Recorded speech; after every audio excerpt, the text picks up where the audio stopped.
ওম শান্তি। সাকার বাংলা মুরলী 29শে অগাস্ট 2025। আজকে বাবা বলেছেন, মিষ্টি বাচ্চারা, নিজের সেফটির জন্য বিকাররূপী মায়ার কবল থেকে সদা সুরক্ষিত থাকতে হবে। দেহা অভিমানে কখনো আসবে না। আজকের প্রশ্ন, পূর্ণ আত্মা হওয়ার জন্য বাবা সব বাচ্চাদের কোন মুখ্য শিক্ষাটি প্রদান করেন? উত্তর, বাবা বলেন, বাচ্চারা, পুণ্যাত্মা হতে হলে 1. শ্রীমত অনুযায়ী সদা চলতে থাকো, স্মরণের যাত্রায় গাফিলতি করো না।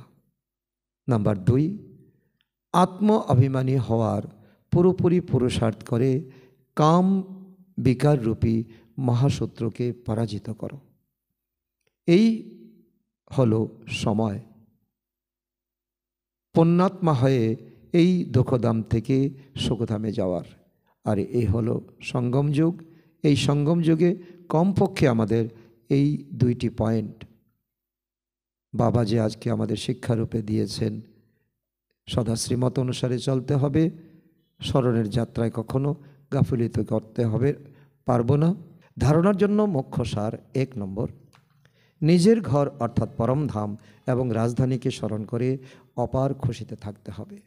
সদা যেন স্মরণে থাকে, এখন আমাদের যাত্রা পূর্ণ হয়েছে, আমরা ফিরে যাই নিজের ঘর অর্থাৎ পরমধামে। তারপর কোথায় আসব? রাজধানীতে অর্থাৎ স্বর্গ দুনিয়াতে।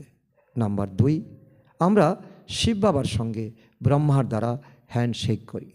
আজকের মুরলীর অনেক বড় মুখ্য পয়েন্ট এটা। হ্যান্ডশেক আমরা কি করি?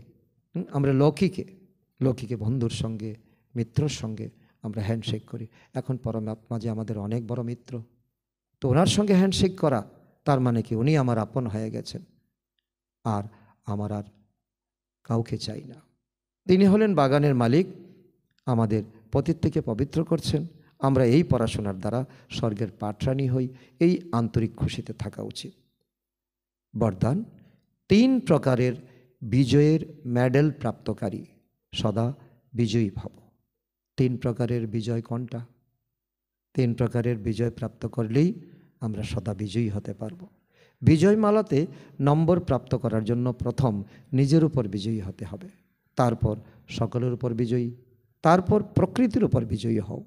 যখন এই 3 প্রকারের বিজয়ের মেডেল প্রাপ্ত হবে, তখন বিজয়মালার মণি হতে পারবে। নিজের উপর বিজয়ী হওয়া অর্থাৎ নিজের ব্যর্থ ভাব, স্বভাবকে শ্রেষ্ঠ ভাব, শুভ ভাবনার দ্বারা পরিবর্তন করা। যে এরকম নিজের উপর বিজয়ী হয়, তারা অন্যদের উপর বিজয় প্রাপ্ত করে নেয়। প্রকৃতির উপর বিজয় প্রাপ্ত করা অর্থাৎ বায়ুমণ্ডল, ভাইব্রেশন আর স্থূল প্রকৃতির সমস্যাগুলির উপর বিজয়ী হওয়া অনেক বড় অ্যাচিভমেন্ট। স্লোগান, নিজের কর্মেন্দ্রিয়ের উপরে সম্পূর্ণ রাজত্ব করতে পারে সেই হলো সত্যিকারের রাজযোগী।